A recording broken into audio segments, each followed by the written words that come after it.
Welcome to this webinar series discussing the 2020 standards under optimal resources for cancer care. In this presentation, we will discuss the Chapter 3 standards. Next. Remember, these standards have gone into effect January 1, 2020. It's important to review all information in our manual because these address changes to the accreditation process. There are new terms that are defined in the glossary, and there are specific specifications by category of accreditation that should be reviewed. Next.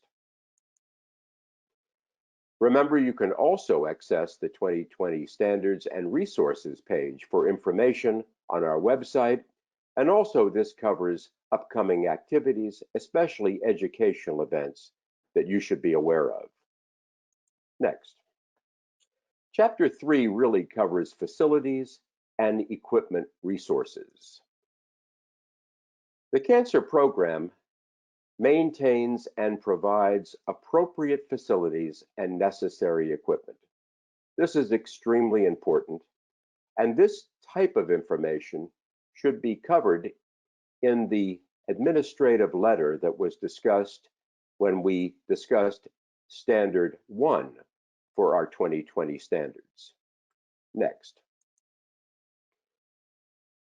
The accreditation process and the institutions that are accredited by our Commission on Cancer must be licensed by the particular state if required by state law, or accredited or licensed by a recognized federal, state, or local authority appropriate to the facility.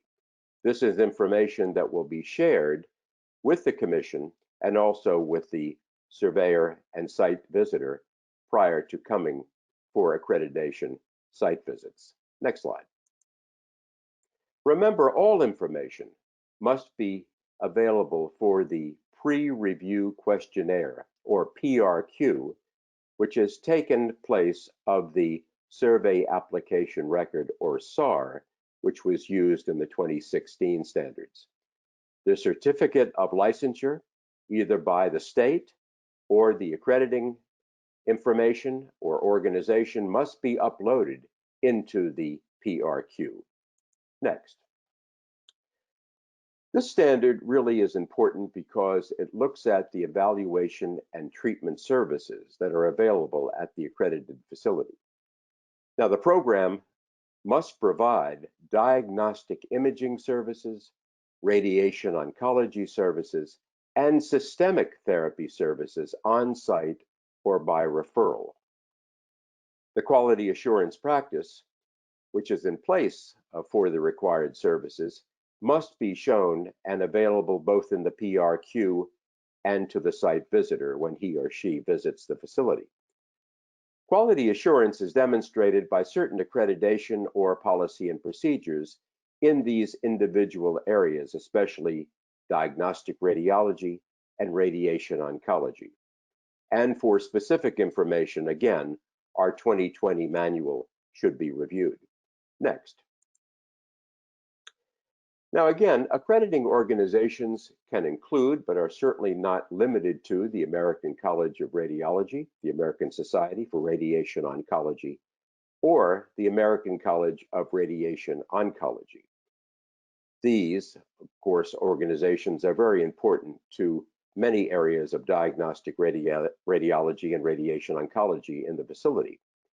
Other specific areas and organizational opportunities cover oncology nursing, such as the Oncology Nursing Society, or ONS, the American Society for Clinical Oncology, the American Society of Health System Pharmacists, the United States Pharmacopoeia, and the National Comprehensive Cancer Network.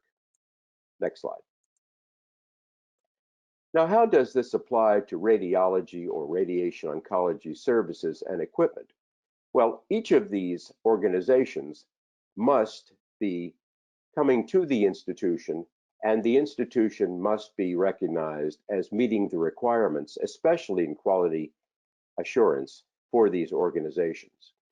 Relative to systemic therapy, again, medical oncology and other areas of systemic therapy, such as transplantation, should be under the auspices of the organizations that were previously mentioned.